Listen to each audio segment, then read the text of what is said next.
India number second diabetes में, China number one diabetes में। 2040 तक इंडिया जो है वो क्रॉस करके चाइना को पीछे छोड़ देगा और हम डायबिटीज़ में नंबर वन बन जाएंगे। तब मैं पूछूंगा इनको, ये जो कह रहे हैं कि परात में चढ़कर नाचिए, धनिया पैरों से पीसिए, जीरे वाला पानी पीजिए, इससे कितने डायबिटीज़ आपने ठीक कर दी देश में। नंबर वन पे आने वाले हैं हम। तो पॉइंट ये है कि ऐसा क्या है हमारे देश के खाने में कि इतने सारे डायबिटीज़ वाले लोग हैं यहाँ पर। तो एक रीज़न तो ये है कि हम राइस प्रोड्यूसिंग कंट्री हैं, बहुत ज़्यादा राइस बनाते हैं, बहुत ज़्यादा राइस खाते हैं। वीट प्रोड्यूस करते हैं, बहुत ज़्यादा वीट खाते हैं, वीट के बहुत सारे प्रोडक्ट्स खाते हैं।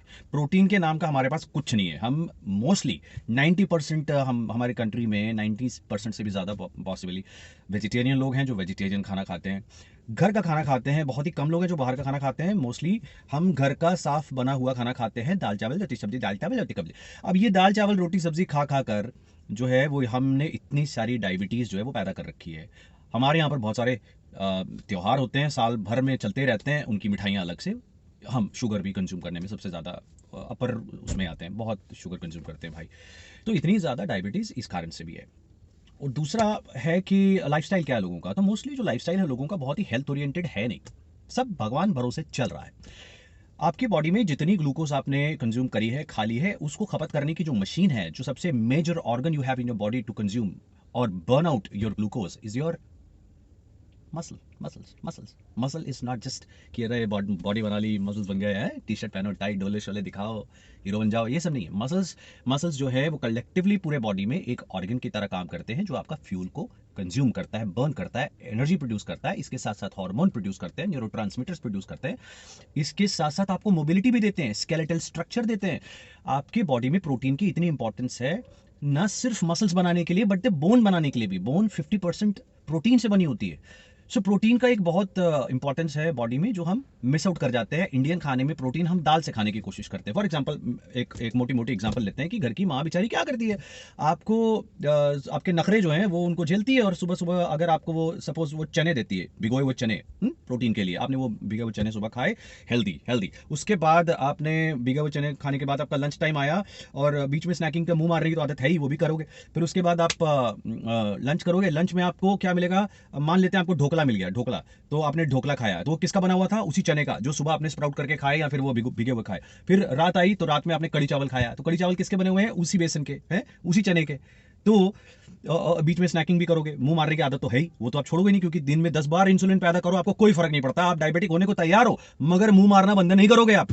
तो खैर, वो बेचारी माँ जो है आपको आपकी इच्छाएं पूरी करते करते दिन के आपके 3 या 4 पकवान आपको खिलाती है, सेम चीज के बने हुए, कुछ नहीं बदला उसमें, न्यूट्रिशनल कंटेंट में कुछ नहीं बदला। जो सुबह चना था वो रात तक चना ही था, बट आपने उसका शेप और स्ट्रक्चर और बनाने का तरीका चेंज कर दिया, न्यूट्रिशनली आपको वही मिला, और बद से बदतर होता चला गया वो। स्प्राउट तक तो अच्छा था, पर आपने उसकी फ्राई करके, फलाना करके, ढिमकाना करके, जो आपने मिट्टी भी लीद करी उस खाने की, वो अलग। इस तरह का खाना जब रिपीट वैल्यू में आप खाते रहते हैं, तो क्या होता है, बहुत सारी इंसुलिन प्रोड्यूस करते हैं। टू मच ऑफ इंसुलिन क्या करती है, आपको ब्लड शुगर को लो करती है, हाइपोग्लाइसीमिया होता है। जैसे आपको हाइपोग्लाइसीमिया हिट करता है, आपको फिर से क्रेविंग होती है, आपका मन करता है मैं फिर से खाऊं, तो आप खाना ही गलत खा रहे हैं। एक तो प्रोटीन नहीं है, दूसरा खाने में आप जो फैट है, आप अब पता नहीं कैसे रिफाइंड वेजिटेबल तेलों की दुनिया में डूब गया है ये देश। रिफाइंड तेल खाए चले जा रहे हो यार। अबे देसी घी खाओ, मक्खन खाओ, उसमें खाना पकाओ, सैचुरेटेड फैट्स खाओ जो ऑक्सीडाइज नहीं होते हाई हीट पे भी, जो नेचुरल है। आप फैक्ट्री में बना हुआ एक रिफाइंड, साफ किया हुआ, ब्लीच किया हुआ तेल खाते हो, न जाने कितने टॉक्सिन है उसके अंदर, कितनी तरह की इन्फ्लेमेशन कर रखी है। मरने को तैयार हो, बात सुनने को तैयार नहीं हो। इसीलिए डायबिटीज इतनी ज्यादा है। नंबर 1 पे पहुंचने वाले हम। आती बात प्रोटीन की, तो प्रोटीन अपनी लाइफ में इंक्रीज करो। और प्रॉब्लम प्लांट प्रोटीन्स के साथ प्रॉब्लम ये है कि उसमें अमाइनो एसिड्स थोड़े कम होते हैं। सपोज 10 to 11 जो है एसेंशियल अमाइनो एसिड्स है, बट सब उसमें 3 से 4 ऐसे अमाइनो एसिड्स हैं जो कि कम होते हैं। बट द पॉइंट इज कि वो जो कम है उसमें से एक है ल्यूसीन। ल्यूसीन एक ऐसा अमाइनो एसिड है कि जो आपकी बॉडी में प्रोटीन सिंथेसिस को इनिशिएट करता है, शुरू करता है भाई। तो अगर वो है ही नहीं तो खाया पिया प्रोटीन किसी काम का नहीं है। So please understand, plant protein is a different protein than the animal protein और द एग्स यू ईट और the paneer you eat. They two different kind of proteins.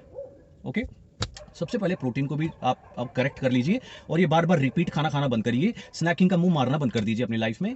आपने पूरा देश डायबिटिक कर रखा है और आपको भरोसा नहीं होता इस बात का, क्योंकि आपने एक शुतुरमुर्ग की तरह रेत के अंदर मुंह दे रखा, और वहां पर आप खुद को बोलते रहते, मैं तो घर का खाना खाती हूँ, मैं तो घर का खाना खाती हूँ, बाहर का तो कुछ खाती नहीं, साफ स्वच्छ खाना खाते एकदम। अरे उसमें खा क्या रहे हो, ये भी तो मैटर करता है कि नहीं करता। तो ये ठीक कर लो। और दूसरी जो समस्या है वो ये है कि 30 साल की उम्र हो जाने के बाद प्रति व्यक्ति हर साल आपको लगभग आधे से 1% मसल लॉस होगा। 10 साल में आपको कम से कम 3 से 5% 10 साल में मसल लॉस होगा। और ये जो नंबर है ये हेल्दी लोगों के लिए है। जो फिट एंड हेल्दी है उनको होना ही है। अब आप सोचो कि जो फिट और हेल्दी नहीं है उनको इससे भी ज्यादा मसल लॉस होगा प्रति वर्ष, या 10 सालों को कुल मिलाकर देखें तो बहुत ज्यादा प्रोटीन लॉस होगा, मसल लॉस होगा। कैसे रिकवरी करोगे आप? आपको अगर हाई ब्लड प्रेशर है, अगर आपको डायबिटीज है, अगर आपको स्ट्रेस है, कितनी सारी ऐसी बीमारियां हैं और उनकी जो मेडिकेशंस है उनका साइड इफेक्ट है। उससे स्ट्रेस हार्मोन और ज्यादा बढ़ता है, हाई कॉर्टिसोल फाइट और फ्लाइट मोड में बॉडी रहती है, जिसके कारण आपका और ज्यादा मसल लॉस होता है। एक हेल्दी फिट इंसान को 3 से 5% होता है, तो दूसरे किसी भी इंसान को जो बीमार है, जो फिट नहीं है, उसको 10% तक मसल लॉस जा सकता है। तो आप ये रिकवरी करोगे कैसे? कहां से आएगा इतना प्रोटीन कि आप अपने मसल रीबिल्ड करो? और रीबिल्डिंग का प्रोसेस ऐवे नहीं शुरू हो जाता कि मुंह फाड़ के आपने प्रोटीन खा लिया और मसल्स बनना शुरू हो जाएंगे। ऐसा नहीं होता है। आप इधर से खाओगे उधर से निकल जाएगा, बहुत एक्सपेंसिव पार्टी होने वाली है। तो देखिए, मसल लॉस को रोकने के लिए जरूरी है एक्सरसाइज करना, मसल बिल्डिंग करना, एक स्ट्रेंथ ट्रेनिंग जैसी चीज हरकतें करना। अगर आप अपनी बॉडी में प्रोटीन की डिमांड नहीं क्रिएट करोगे एक्सरसाइज करके, तो बॉडी प्रोटीन को सिंथेसिस नहीं करेगी, नहीं रोकेगी। उसको जरूरत ही क्या है? आप पड़े हुए बेड के ऊपर, कोई एक्सरसाइज करनी नहीं है, उठे खा लिए सुबह से शाम तक, चरते गए, क्या फर्क पड़ता है जिंदगी, है ना? तो एक्सरसाइज करके आप प्रोटीन की डिमांड इंक्रीज करो ताकि आपकी बॉडी प्रोटीन एब्जॉर्ब करे और ये रीबिल्डिंग रीजनरेशन का काम होता रहे, विच इज मोर इंपॉर्टेंट।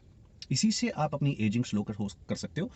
बुढ़ापे में किसी दूसरे पे, या बुढ़ापा आने से भी पहले किसी दूसरे पे डिपेंड होना कि भैया मुझे वो बाथरूम तक ले जाओ, है सुसु पोटी सब किसी और के भरोसे करने हैं, उठ के टॉयलेट तक नहीं जाया जाता, ये हालत होने लगती है। क्यों? क्योंकि फिर कर्म ही ऐसे किए ना, एक्सरसाइज नहीं करी है। तो एक्सरसाइज जो है वो अपने अपने हिसाब से जरूर जरूर करो, जरूर। और कोई फीमेल जेंडर बाइस्ड एक्सरसाइज नहीं होती इस दुनिया में कि ये आदमी की एक्सरसाइज है, ये औरत की एक्सरसाइज है, भाई, है ना? तो औरतें जब आदमी की एक्सरसाइज करेंगी तो आदमी जैसी बन जाएंगी। That is utter bullshit. ऐसा कभी नहीं हो सकता। कितनी एक्सरसाइज कर ले औरत, कभी नहीं हो सकता। अनलेस वो औरत अगर किसी तरह के केमिकल स्टेरॉइड्स लेती है, हार्मोनल स्टेरॉइड्स लेती है, तब जाके उसकी बॉडी ऐसी दिखेगी या ऐसी बनेगी कि वो थोड़ी सी मर्दाना दिखाई देगी।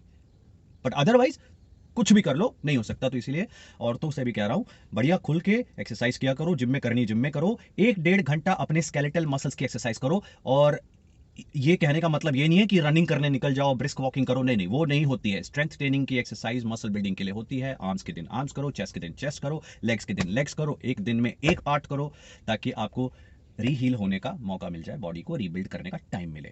मल्टीपल बार ठूसना खाना छोड़ दो, खाने में प्रोटीन की क्वालिटी को और क्वांटिटी को, दोनों को बढ़ाओ। अपने डेफिशिएंसीज को समझो कि मैंने क्या क्या चीजें पिछले 10 साल में, 15 साल में क्या क्या खा के डेफिशिएंसीज क्रिएट की है।